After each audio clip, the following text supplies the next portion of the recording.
Civilization is upheld by many intangible things, and one of its most fundamental supports is also one of the most primitive.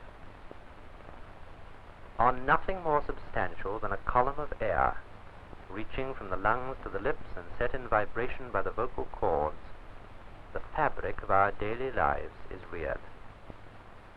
Without this invisible prop, which we call the power of speech, the structure of life as we know it would crumble, business would falter, the familiar routine of the housewife would halt, and between parent and child there would be only silence. Yet it does happen sometimes that disease, injury, or operation impairs the power of speech, or even destroys it altogether. Speech in human beings depends on two things. Firstly, the voice box or larynx, which produces sound, and secondly, the palate, tongue, cheeks, teeth, and lips, which mold the sound into speech. The molders by themselves hardly produce any sound. The larynx is a box-like structure of cartilage, lying in the neck behind the Adam's apple and forming part of the air passage from the lungs. Across the larynx are stretched the vocal cords. Sound is produced when these are set in vibration by air flowing up the trachea or windpipe from the lungs. A few moments ago you saw some people in ordinary everyday scenes. A businessman in his office, a housewife shopping, and so on. They appeared quite normal and were all in situations in which speech is required. Yet not one of those people has a larynx or vocal cords. Since they can speak, evidently some alternative source of sound has been discovered.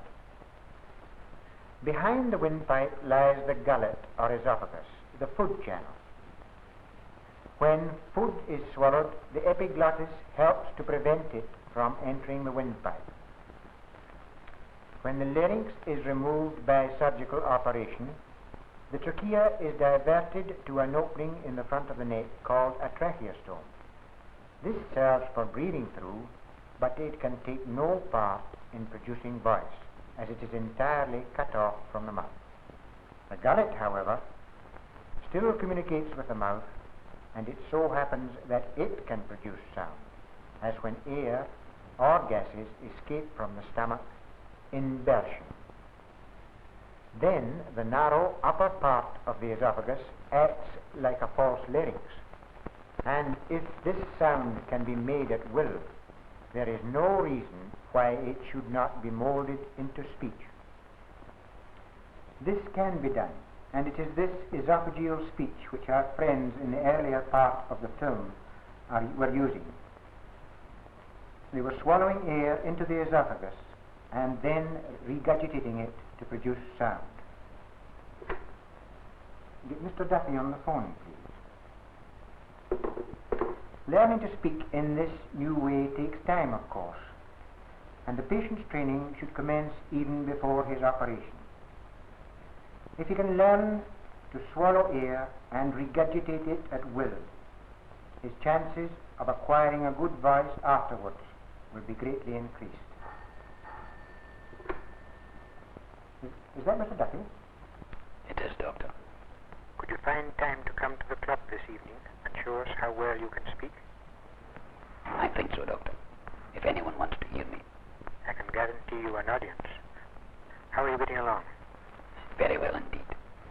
This morning, I give a demonstration lasting an hour, so I think I should be in good practice.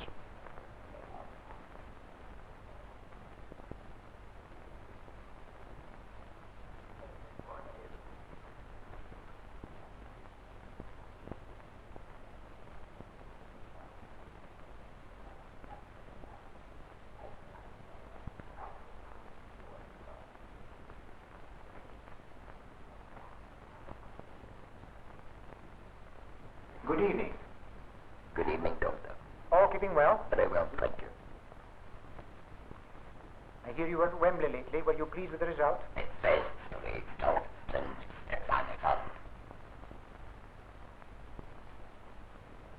Well, Mrs. Brannan, are you managing your shopping quite well? Yes, without any trouble. Have you seen your daughter in London lately? Yes, she was here in holiday, and it's just all mad. Well, Mr. Graham, I understand you've got a dog. Yes, the Joe. How do you call him from a distance? Oh, I whistle for him. How do you manage that? Oh, just like this. My goodness, that's wonderful. How are you? Very well, thank you. Are you still church treasurer? Yes, as I left to the port at the last week. Very good. Are you back at your old occupation? Back at the battle. You should use your voice a little oftener. Are you putting in plenty of practice, Mr. Ferguson? How long is it now your operation, Mr. Barry? Almost 5 years now. Ah, here's Mr. Duffy. Good evening, Mr. Duffy. Good evening, Doctor. Will you please sit down? Thank you. Now, could you just tell us how you went about learning this new way of speaking? Certainly, Doctor. I was able to begin my training under the supervision of Mr. McAllister, who had been operated on 2 years previously, and used his esophageal voice very well. Hearing him speak gave me greater confidence, and under his instruction, I learned to swallow air and produce sounds in my gullet. Now, close your lips and swallow air into your gullet as Mr. McAllister showed you, and return it as noisily as possible. That was very good, wasn't it? On the 8th day after the operation, when my nasal feeding tube was removed, up to 10, 11, 8, 9, 10. There, you can actually speak. Very soon he'll be able to do without his writing pad, sister. I'm sure he will. Great.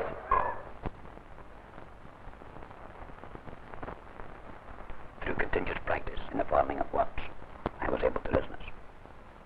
2.5 months after my operation, I dispensed entirely with my writing pad, and was able to drive my car on a journey to the north of Scotland.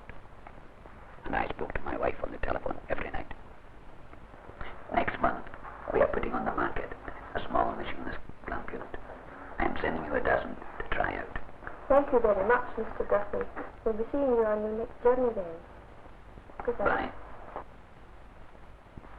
Since then, I have had no difficulty in carrying on my business, and as time goes on, I find I am still improving. As a matter of fact, many of my customers do not know I have no voice box, and often ask me if I have laryngitis. Yes, Mr. Duffy. No doubt you are doing very well. But what about our friend Mr. Daly over here? He has much more difficult conditions to contend with than you have. Come and let us have a word with him. I understand your line is engineering, Mr. Daly. Yes, Doctor, that is correct. I'm in charge of the printing shop in our works. And even in these noisy surroundings, you can make yourself heard. Yes, it took some practice and perseverance, of course. I began with reading bedtime stories to my little boy. Then, when I went back to work, I always made a point of doing the reading when there were lists of wages to be checked, and that sort of thing, which was very good practice. And soon I was able to carry on conversation, even in the fitting shop, in spite of the noise, the machinery, and all the usual hammering and grinding that goes on in a factory. I can speak on the words telephone too. In fact, I go about my business very much as I did for my operation, and I'm still improving. I owe a great deal to the club members here, Mr. Duffy included. Their help has been of great value and was willingly given. I agree with all you say, Mr. Neely, and with the example of the other club members before them. No one should fail to develop useful voice. If we can do it, so can they. Quite so. That seems a very good note to end on.